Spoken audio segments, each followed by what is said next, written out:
Saudi Arabia-Pakistan nuclear pact leverages decades of Chinese nuclear proliferation. Commentary.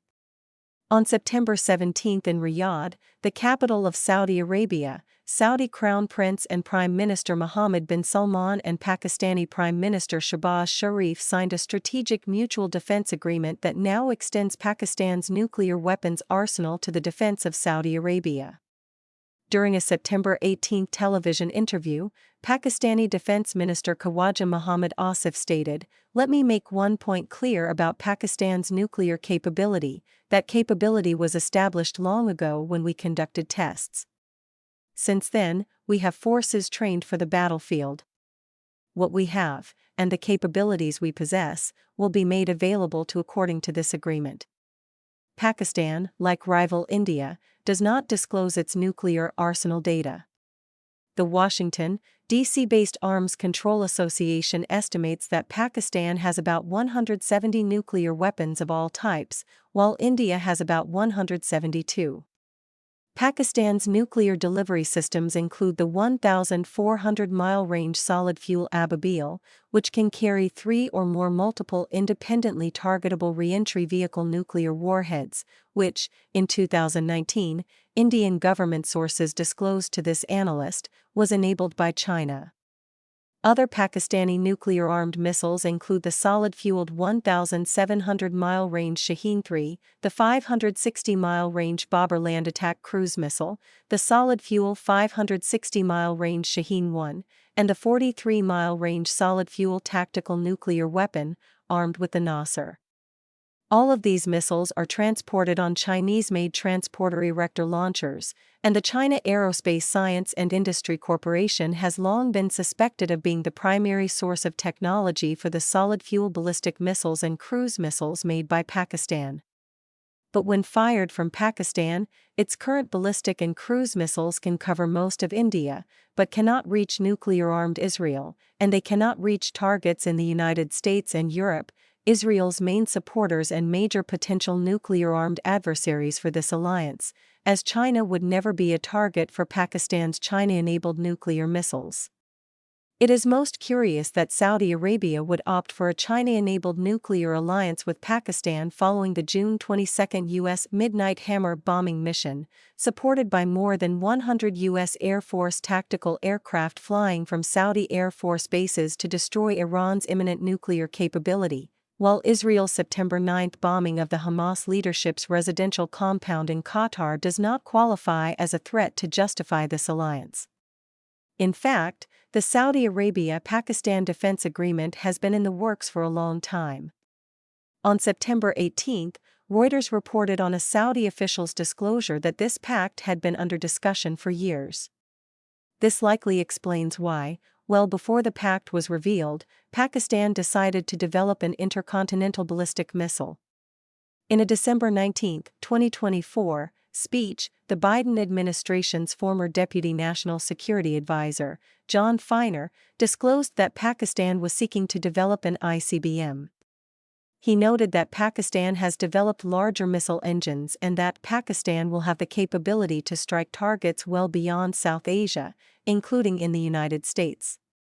But to hit either Washington, D.C., or Los Angeles, Pakistan requires an ICBM with a range of about 8,000 miles, well within the range capability of North Korea's 9,300-mile range Hwasong-18 solid-fueled and mobile ICBM.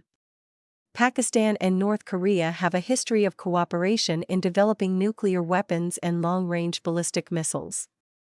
Because the Hwasong-18 very likely uses Chinese ICBM technology, it also uses a Chinese-designed transporter-erector launcher.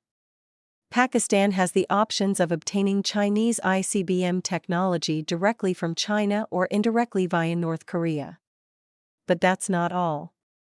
A credible ICBM capability requires a second strike capability to compensate for an enemy's first strike against the primary nuclear forces, which then sets up Pakistan for the import of either a Chinese-made nuclear-powered ballistic missile submarine or conventional-powered ballistic missile submarine, or one made by North Korea, which has launched one SSB in September 2023 and is now building its first SSBN.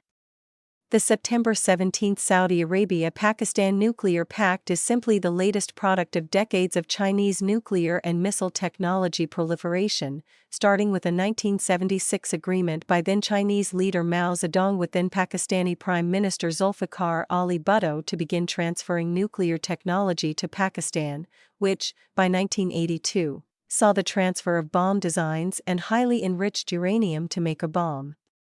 In 1993, Bhutto's daughter, then Prime Minister Benazir Bhutto, reportedly agreed to give nuclear weapons technology to North Korea in exchange for long-range liquid fuel missile technology. It is rumored that one of Pakistan's 6 underground nuclear weapon tests in May 1998 was a North Korean bomb.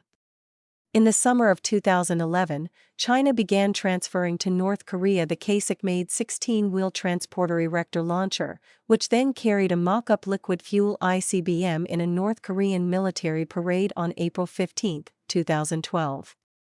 All subsequent North Korean liquid-fueled and solid-fueled ICBMs are carried by a version of the same CASIC-made TEL or a larger variant. The estimated 9,300-mile range solid-fuel Hwasong-19 is the world's largest solid-fuel ICBM carried on a 22-wheel CASIC-derived TEL, strongly suggesting China also enabled North Korea's ICBMs. The new Saudi Arabia-Pakistan nuclear pact could achieve what China aimed for in its many years of helping and shielding Iran's nuclear missile program to birth a nuclear missile state, to make China the arbiter of Middle East power politics by forcing Saudi Arabia and the United Arab Emirates to seek direct or indirect Chinese nuclear protection. To turn Saudi Arabia, the UAE, Qatar, and Egypt away from the power sphere of the United States. And to eventually build a nuclear-armed Iranian-Arabian coalition against Israel. It is astounding that at the United Nations on September 24, Iranian President Masoud Pezeshkian stated, Iran welcomes the defensive pact between the two brotherly Muslim countries, the Kingdom of Saudi Arabia and Islamic Republic of Pakistan, as a beginning for a comprehensive regional security system, with the cooperation of the Muslim states of West Asia, in the political security and defense domain.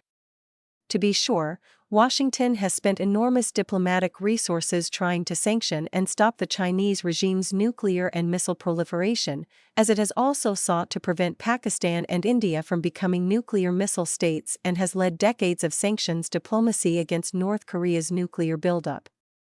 But that long-standing effort has failed.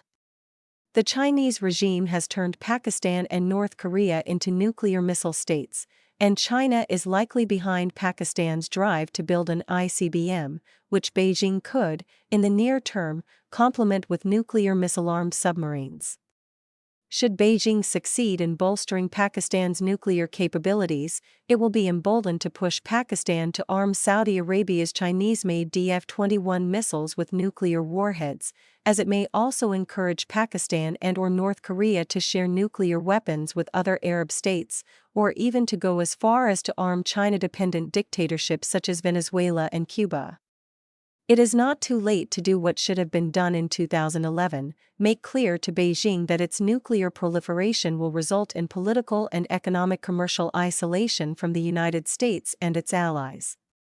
As it should have started doing in 2011, the United States must now make and redeploy theater nuclear weapons to the Indo-Pacific theater and build new platforms to increase U.S. nuclear deterrent capabilities in Northeast Asia, the Mediterranean Sea, and the Arabian Sea Indian Ocean.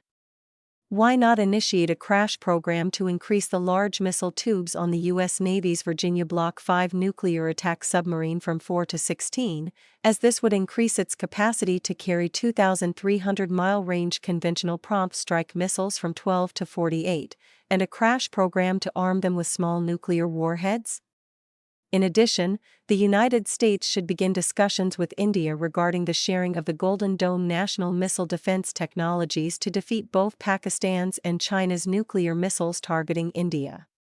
Communist China is the reason why Saudi Arabia and Pakistan can form a nuclear alliance, and now, after decades of failed diplomacy, the United States has little choice but to build and deploy theater nuclear weapons and offer strategic missile defenses to contain and deter China's current and future nuclear proxies in the Middle East and elsewhere.